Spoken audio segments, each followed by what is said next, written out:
Amara sat at her desk, the faint glow of her lamp illuminating the intricate sketches she worked on late into the night. Her hands moved with purpose, breathing life into her designs. Fashion was more than a passion for her, it was her dream, her escape from the pressures of being her parents' only child. But to her parents, it was just a distraction. In the living room, her mother's voice was low but firm. She has to focus on medicine. She is our only child, and we have sacrificed so much for her. She can't waste her life on clothes. Her father nodded in agreement. She will understand someday. Dreams don't pay the bills. The next morning, at school, a teacher announced a competition that made Amara's heart race, a school-wide fashion design contest. The winner would have their work showcased in the city's prestigious annual fashion gala. For Amara, it felt like a sign. Zari, her best friend, leaned over with a wide smile, but there was an edge to her tone that Amara didn't catch. "Are you entering?" Amara grinned with excitement. "Of course. This could be my big break." That evening, Amara sketched late into the night, pouring her heart into every line. But her focus was interrupted when her bedroom door swung open. Her mother stood there, her face a mix of frustration and disappointment. "What are you doing? You have an exam tomorrow." Amara's voice trembled as she tried to explain. "I'm just working on something important." Her mother shook her head. "Important? Medicine is important. This," she gestured at the sketches, "is a waste of time. Go to bed, Amara. Now." Amara hesitated but eventually closed her sketchbook, holding back tears as her mother left. The next day at school, Amara showed Zari her progress during lunch. The sketches were vibrant, alive, and unmistakably hers. Zari's smile faltered for just a moment before she spoke. "Wow. You're really talented, Amara. These are amazing." Amara beamed. "Thanks. I just hope I can finish in time for the competition." Zari's eyes lingered on the sketches longer than usual, her expression unreadable.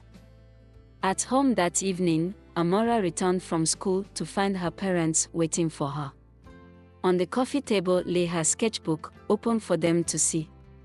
Her father's voice was heavy with disappointment. "Is this what you've been wasting your time on?" Amara's chest tightened. "I'm not wasting time. I'm entering a competition, and if I win," her mother cut her off. "No. You're not entering anything. You'll focus on your studies. That's final." Tears stung her eyes as she snatched her sketchbook and ran to her room, slamming the door behind her. She clutched the book to her chest, her dreams feeling further away than ever. But Amara wasn't ready to give up. Late that night, she snuck out of her house with her sketches tucked under her arm. At school, she carefully slipped them into the submission box for the competition. For the first time in days, she felt a spark of hope. The next morning, Amara walked into the art room to find Zari standing by the teacher's desk, holding one of her designs. Zari's voice was low and smug. "This is my ticket to winning." She glanced over at Amara and smirked. "Don't worry, I give you credit someday." Amara stood frozen, her heart pounding as the realization hit her. Zari had stolen her work. "What have you done, Zari?" she said. Amara stood frozen, her breath catching in her throat. Her designs, her dreams, were clutched in Zari's hands, but the name on the submission form wasn't hers. Her voice trembled as she tried to comprehend what had just happened. What had Zari done? A smirk played on Zari's lips, her dismissive tone cutting through the air. "It's just a competition, Amara," she said, waving away Amara's shock. But to Amara, it was everything. The designs Zari claimed as her own were the product of sleepless nights and endless passion. When Amara demanded an explanation, Zari merely shrugged. "You're talented, Amara, you'll come up with more ideas." The word stung. The friend she had trusted most had stolen from her. Determined to set things right, Amara rushed to the teacher's desk, her voice shaking as she pleaded her case. "There's been a mistake, those designs are mine." But the teacher, caught between the two students, needed proof. Zari, ever the actress, played the victim. "Amara, are you really accusing me? I worked so hard on this." Amara's stomach twisted. The teacher dismissed her claims, unwilling to get involved in what he deemed unnecessary drama. "If you want justice, you need proof," he said, turning away. After class, Amara cornered Zari in the hallway. "Give me one reason why I shouldn't expose you," she demanded, her voice low and furious. But Zari only laughed. "Expose me? To who? No one will believe you." She had played her cards well. Amara's hands trembled with anger, but she knew Zari was right. At that moment, she had never felt so powerless. That night, Amara sat on her bed, staring at the blank pages of her sketchbook. The weight of her loss crushed her. Her dreams, stolen. Her trust, shattered. Tears threatened to fall, but before they could, a voice broke through the silence. Malik stood by the window, concern written all over his face. "I heard what happened," he said softly. Amara admitted her defeat. "I've lost." But Malik refused to accept that. "No, you let her win," he insisted. His words reignited a small flame of hope. Maybe it wasn't over yet. The next morning, Amara walked into school with a plan. In the quiet of the library, she pulled out her original drafts. "Proof," she whispered to herself. If she could prove her work was authentic, she could take back what was hers. She needed a way to expose Zari, and she had to do it fast. That evening, as she sat at her desk, deep in thought, her phone buzzed. A message from an anonymous number lit up the screen. The words sent a chill down her spine. "I know what Zari did. Meet me behind the auditorium tomorrow." Amara stared at the screen. Who was this? And what did they know? The answers awaited her, but one thing was clear: this wasn't over. The night air was thick with tension as Amara stepped behind the auditorium, her heart pounding in her chest. Shadows stretched long under the dim glow of a distant streetlight. Suddenly, a figure emerged from the darkness. A whisper broke the silence. "I have something to show you." Amara's breath hitched as the figure extended a trembling hand, revealing a small flash drive. "This has everything you need. Expose Zari." Fingers tightening around the device, she felt a surge of determination. The truth was within reach. Back at home, the glow of the laptop screen illuminated Amara's face. With a deep breath, she plugged in the flash drive, her pulse quickening as she scrolled through the files, emails, recordings, sketches. Every piece of evidence pointed to the truth she had long suspected. A whisper escaped her lips. "This is it. Proof." With steady hands, she copied the files onto her phone. "Tomorrow, everyone will know the truth." Morning arrived, and with it, a sense of purpose. Amara strode into the art room, shoulders squared, eyes blazing with certainty. The room fell silent as she connected her phone to the projector, the anticipation thick in the air. Her voice rang out, clear and unwavering. "I have proof that Zari stole my designs." Gasps rippled through the room as the screen lit up with undeniable evidence. From the side, a panicked voice shot back. "This is a setup. She's lying." The teacher's gaze turned sharp. "Explain this, Zari." A hush fell over the room. Zari's face drained of color as the weight of the moment settled around her. "You can't deny it now." The principal's office loomed with an air of finality. The decision was swift, his voice firm yet measured. "We've reviewed the evidence. Zari, You violated the honor code. Tears welled in her eyes, the fight leaving her shoulders. I'm sorry. A quiet sigh escaped as Amara met her gaze, no longer filled with anger, but something softer. This isn't just about winning. It's about trust. As she stepped out of the office, a strange sense of lightness filled her chest. Maybe, just maybe, she could finally move on. Later that day, the art room was filled with the soft scratch of pencil on paper. A smile played on Amara's lips as she traced the lines of her new design, each stroke a fresh start. A familiar voice broke her concentration. You did it. She glanced up to see Malik standing there, a proud grin lighting up his face. Warmth spread through her heart. I couldn't have done it without you.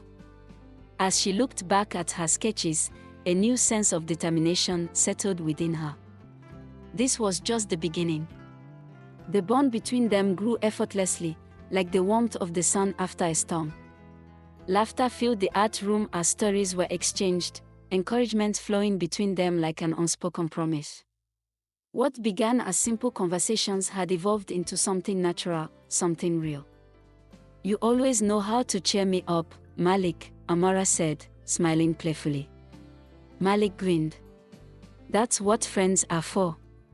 Or do you just like my jokes that much? He teased. But outside their little world, a silent storm brewed. Eyes followed their every move, a smile thinning with each passing day. Tension finally erupted in the school hallway. The air crackled with emotion as footsteps came to an abrupt stop. Words spilled out, angry, hurt. So, that's it. You replace me with him? Zari demanded, her voice laced with frustration. Amara met her gaze, calm but firm. You betrayed me. You have no right to be angry, she said. Zari's breath hitched, and for a brief moment, something deeper flickered in her eyes, fear. Fear of losing what once felt unbreakable. I messed up, Amara. But you can't just push me away. Zari said, her voice breaking with desperation. Amara exhaled slowly, her expression unwavering. This isn't about pushing you away, Zari. It's about trust. And you broke it, she said. The space between them stretched wider than ever, an invisible line neither dared to cross. This wasn't just a fight. It was an ending. The evening air was cool against Amara's skin as she sat alone in the school courtyard, eyes fixed on the endless sky above. A quiet presence approached, careful yet unwavering. Malik sat beside her, his voice gentle. You did what you had to do, Amara. Zari needs to learn that actions have consequences, he said. Amara sighed, her fingers tracing invisible patterns on the bench. It still hurts. I never thought we'd stop being friends, she admitted. Malik hesitated, then reached for her hand, just briefly. A fleeting touch, yet it spoke volumes. Losing people is hard, Malik said, his voice softer now, carrying something deeper.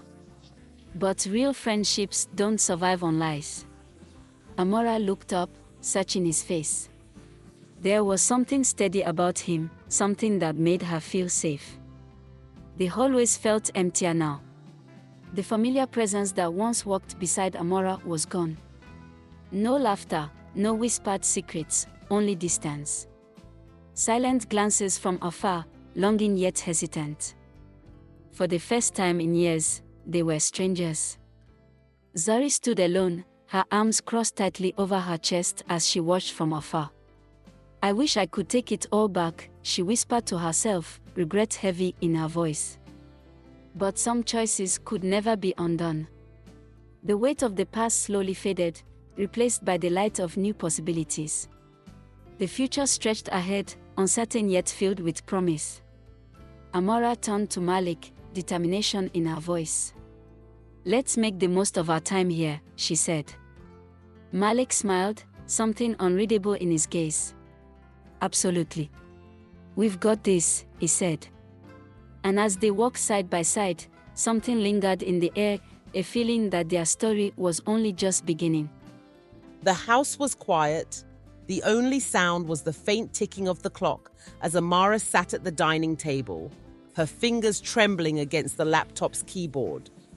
With one deep breath, she clicked the email open, her heart pounding violently in her chest. The moment her eyes scanned the words, her breath hitched. "Congratulations! You have been selected for the Fashion Design Scholarship in Paris." A sharp gasp escaped her lips as reality settled in. Amara whispered in disbelief, "I did it. I actually did it." Excitement surged through her veins, her body light with relief and joy. But as she turned towards her parents, the elation in her chest faltered. They sat across from her, their expressions unreadable. Her mother's eyes were hard, her lips pressed into a thin line. The silence stretched painfully before her mother finally spoke, her voice stern and disapproving. "You applied for this without telling us." Amara swallowed, the thrill of her success suddenly feeling fragile in the face of their reaction. Her father remained silent, but the disappointment in his eyes was impossible to miss. When he finally spoke, his tone was cold and firm.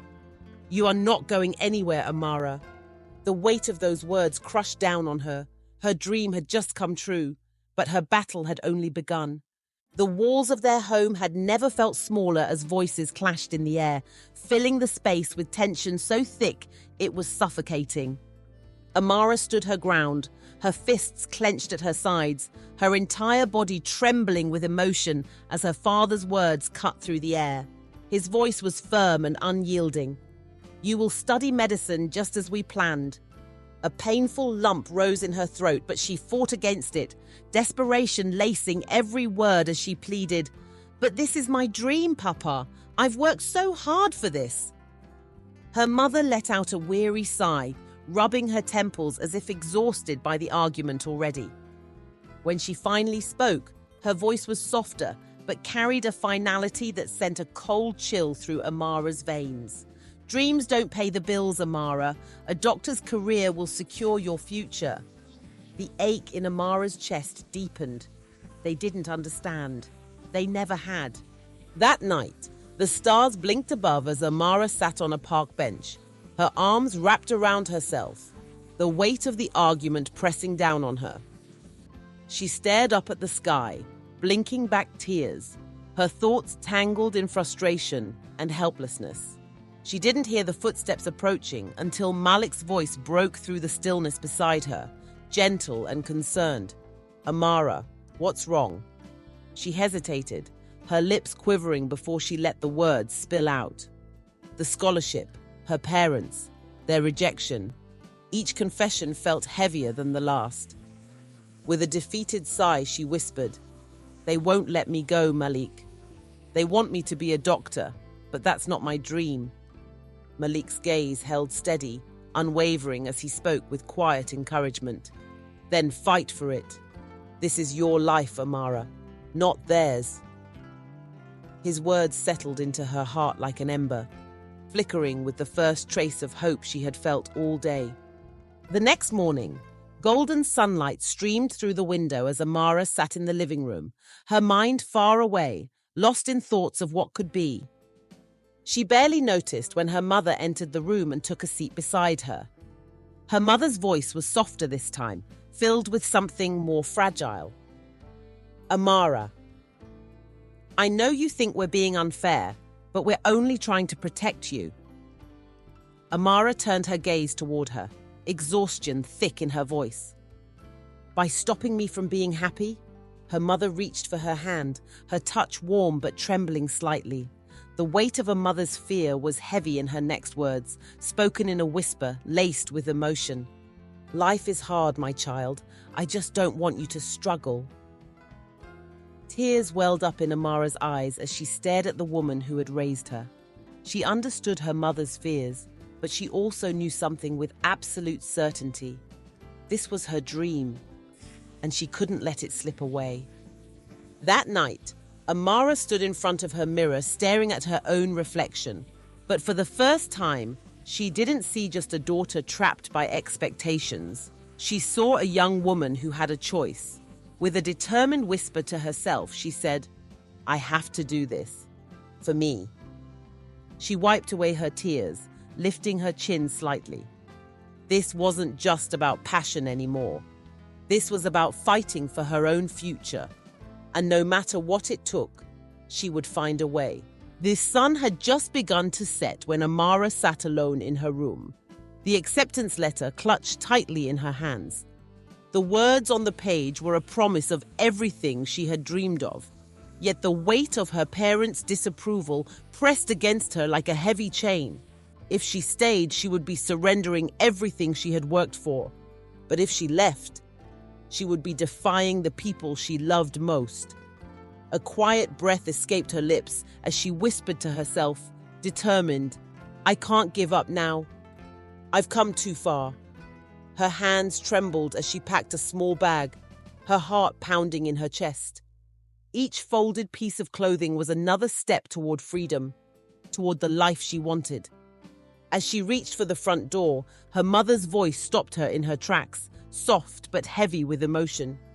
"You're really leaving, aren't you?" Amara turned slowly, meeting her mother's tear-filled eyes. A lump formed in her throat, but she pushed past the fear, her voice strong even as it wavered with emotion. "I have to, Mama. This is my dream. I need to do this for myself." Her father stepped into the hallway, his expression hard, but something flickered beneath it, something unspoken. The silence stretched between them like a canyon, until finally, his voice, cold and resigned, broke it. "If you walk out that door, Amara, you're on your own." Tears burned at the edges of Amara's eyes, but she nodded, understanding the gravity of her choice. This was the moment everything changed. With one last look at her parents, the people she loved more than anything, she turned and opened the door. The cool evening air hit her skin like a whisper of freedom. She stepped out, the weight of expectation falling behind her, replaced by something new. Fear, excitement, but most of all, a sense of certainty.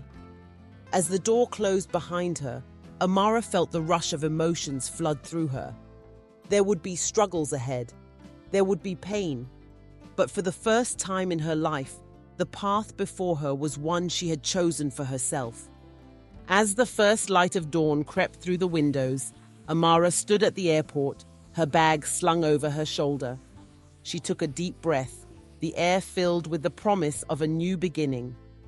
In her hand, she held a ticket to Paris, and in her heart, a dream she had fought so hard to protect. She whispered to herself, her voice barely above a breath, "This is it, my chance to make it." As the plane ascended, she felt the weight of her family's disapproval lift, replaced by the exhilarating freedom of following her own path. The city of lights welcomed her with open arms. As she stepped out of the airport, the Eiffel Tower stood tall in the distance, a symbol of everything she had fought for. The bustling streets, the fashion-forward crowd, the endless possibilities. It felt like stepping into a dream. Wide-eyed, she took in the sight before her. Paris, I made it. With determination, she settled into her new life, balancing her studies with part-time work. Every stitch, every design brought her closer to her goal. But the journey was not without its struggles. The long hours of classes, the late nights spent hunched over sketches, the exhaustion of juggling work and school, it all pushed her to her limits. Yet, she never wavered. She gritted her teeth, forcing herself to push forward. "I can do this. I have to." And soon, her hard work began to pay off. Her professors noticed her talent, and before long, industry professionals took an interest in her designs. Months of relentless dedication finally led to a breakthrough. Her designs were selected for a prestigious fashion show. Backstage, she watched as models walked the runway, wearing the pieces she had poured her soul into. The bright lights, the sea of spectators, the thunderous applause, it was overwhelming. Emotion swelled in her chest as she whispered, "This is my dream." The applause grew louder, and then her name was called. She stepped onto the stage, basking in the moment of triumph, knowing this was only the beginning. Back home, her success had not gone unnoticed. One evening, her phone rang. On the other end, her mother's voice, soft and emotional, carried the words she had longed to hear. "Amara, we saw your show. We're so proud of you." Tears streamed down Amara's face as relief flooded her heart. "Thank you, Mama. I've missed you." Then her father spoke, his voice trembling with sincerity. "We're sorry, Amara. We were wrong. You've made us so proud." The burden she had carried for so long lifted in that instant. She had chased her dreams and achieved success, but it was their acceptance that made it complete. With her family's support and her dreams finally in motion, Amara looked ahead to the future. She knew there would still be challenges, but she was ready. She had broken the chains that once held her back, and now her life was a canvas waiting to be painted with her dreams. With her head held high, she stepped forward, ready to embrace the world, knowing in her heart, this is just the beginning. The house stood just as she remembered it, warm and welcoming, filled with the familiar scent of home-cooked meals. Amara took a deep breath, letting the comfort of home sink in. It had been a year since she left for Paris, and now she was back, not just as a daughter, but as a woman who had carved her own path. The door creaked open, and there stood her parents, their eyes filled with pride and love. Her mother's voice trembled with emotion as she whispered, "Welcome home, Amara." A soft smile spread across Amara's face as she stepped forward. "It's good to be home, Mama." They embraced, and in that moment, the weight of the past melted away, replaced by the warmth of family and the unspoken understanding that no matter where she went, this would always be home. That evening, laughter and music filled the house as friends and family gathered to celebrate Amara's success. The walls were lined with her designs, a visual reminder of how far she had come. In the center of it all, Amara stood, taking in the scene with a heart full of gratitude. From across the room, Malik raised his glass, his voice ringing out with pride. To Amara, for chasing her dreams and never giving up. A chorus of cheers erupted, glasses clinking in celebration. Amara felt a surge of happiness. This wasn't just about her achievements, it was about the journey, the struggles, and the people who had stood by her side. A few weeks had passed since her return, and life had settled into a comforting rhythm. But one afternoon, the unexpected happened. Her phone buzzed, and as she answered, a voice on the other end spoke with enthusiasm. "Amara, we've been following your work closely. We'd like to offer you a position as a lead designer at our fashion house in New York." Her breath caught. New York, the city where dreams soared. She straightened, heart pounding with excitement. "Thank you. I'd be honored." Hanging up, Amara pressed the phone to her chest. This was it. Another step forward. The day of her departure arrived too soon. She stood at the airport once more, but this time, she wasn't leaving in defiance. She was leaving with her family's blessing. Her father placed a hand on her shoulder, his voice filled with pride. "We're so proud of you, Amara. Keep shining." Her mother's voice was soft, yet heavy with emotion. "Remember, no matter where you go, this will always be your home." Tears pricked Amara's eyes as she pulled them into a tight embrace. "I'll make you proud. I promise." With one last glance, she turned and walked toward her future, carrying their love with her. The streets of New York pulsed with energy, a city of endless possibilities. As Amara stepped into her new office, the towering skyline stretching behind her, she knew she had stepped into a new chapter of her life. Her designs now graced the runways of one of the world's fashion capitals. The journey hadn't been easy, but every challenge had been worth it. She stood at the window, taking in the city below, and whispered to herself, "This is just the beginning." With her talent, determination, and the unwavering support of those she loved, Amara was ready. Ready to conquer new horizons, ready to create, ready to inspire.